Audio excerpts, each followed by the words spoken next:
Hello students, एक बार मैं फिर से आपकी ऑनलाइन क्लास को लेकर आया हूं और मैं पढ़ाऊंगा आपको शांति शिक्षा, जो कि डीएलएड 4th सेमेस्टर का 8वां पेपर है। इससे पहले हमने कई टॉपिक्स पे बात की। इससे पहले जो वीडियो हमने बनाई थी, आप लोगों ने देखी थी, उसमें हमने व्यक्तित्व के बारे में बात की, व्यक्तित्व के प्रकार के बारे में बात की, किन किन मनोवैज्ञानिकों ने किस आधार पर व्यक्तित्व का वर्गीकरण किया, उसके आधार पर बात की। अब हम उससे आगे बात करेंगे। तो आइए हम देखते हैं। व्यक्तित्व पैटर्न के दो मुख्य तत्व हैं, आत्मसंप्रत्यय तथा शील गुण। व्यक्तित्व विकास से तात्पर्य इन दोनों तत्वों में होने वाले विकासात्मक परिवर्तन से होता है।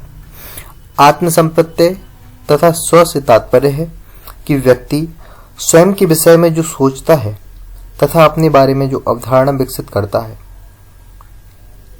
यह दो रूपों में हो सकता है, वास्तविक स्व तथा आदर्शात्मक स्व। चलिए हम वास्तविक स्व के बारे में बात करते हैं। वास्तविक स्व से तात्पर्य है कि व्यक्ति अपने बारे में क्या सोचता है या प्रत्यक्षीकृत करता है, जैसे वह कौन है, उसमें क्या क्या विशेषताएं हैं आदि। ये सब चीजें आपके किस में आ जाएंगी? वास्तविक स्व में आ जाएंगी। अब बात करते हैं हम लोग आदर्शात्मक स्व के बारे में। तो इससे तात्पर्य है वह कैसा होना चाहता है तथा आगे चलकर क्या बनना चाहता है। इस प्रकार व्यक्तित्व की संरचना अनेक शील गुणों से मिलकर बनी होती है। यद्यपि इनका विकास अधिगम तथा अनुभूतियों पर निर्भर करता है।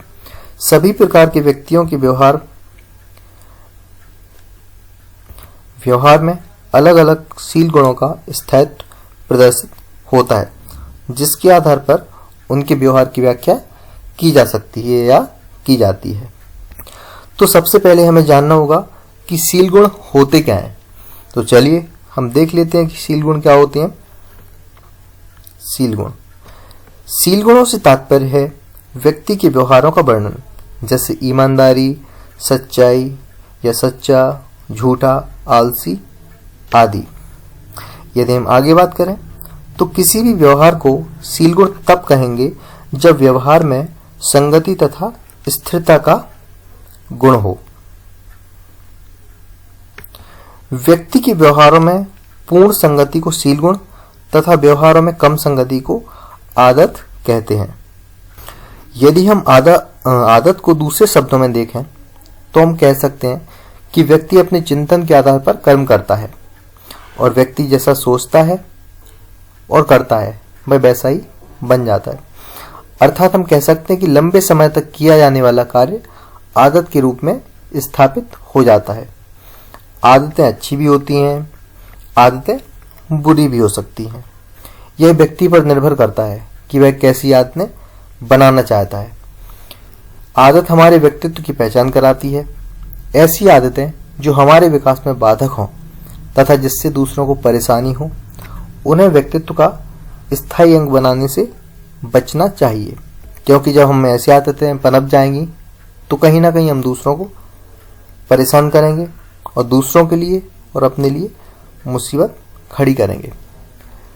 दूसरों को सम्मान न देना, ये सारी चीजें इसमें आ जाएंगी। गाली देना, बात बात में झगड़ा करना आदि, ये आदतें हमारे व्यक्तित्व को निखारने में बाधक होती हैं। ये हमारे व्यक्तित्व को नहीं निखार सकती।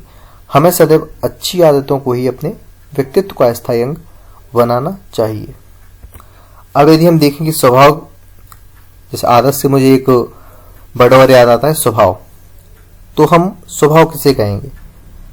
कोई आदत जब जीवन का या मानव व्यक्तित्व का अंग बन जाता है तो वह हमारे स्वभाव के रूप में परिणत हो जाता है।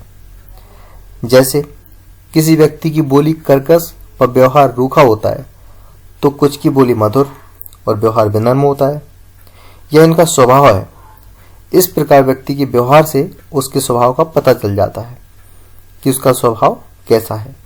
यदि हम अपने व्यक्तित्व को अच्छा बनाना चाहें या अच्छा बनाते हैं तो शालीन, शिष्ट एवं मधुर व्यवहार को अपने स्वभाव का अंग बनाना चाहिए। जैसे हम अगर एक उदाहरण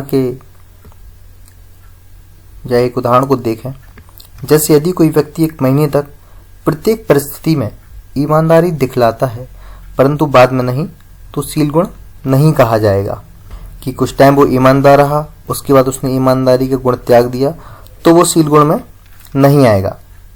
इसके बाद हम बात करते हैं शील गुण सिद्धांत के अनुसार व्यक्ति का व्यवहार व्यक्तित्व के किसी प्रकार द्वारा नियंत्रण नहीं होता है, बल्कि व्यक्तित्व में या व्यक्ति में मौजूद शील गुणों के द्वारा नियंत्रित होता है।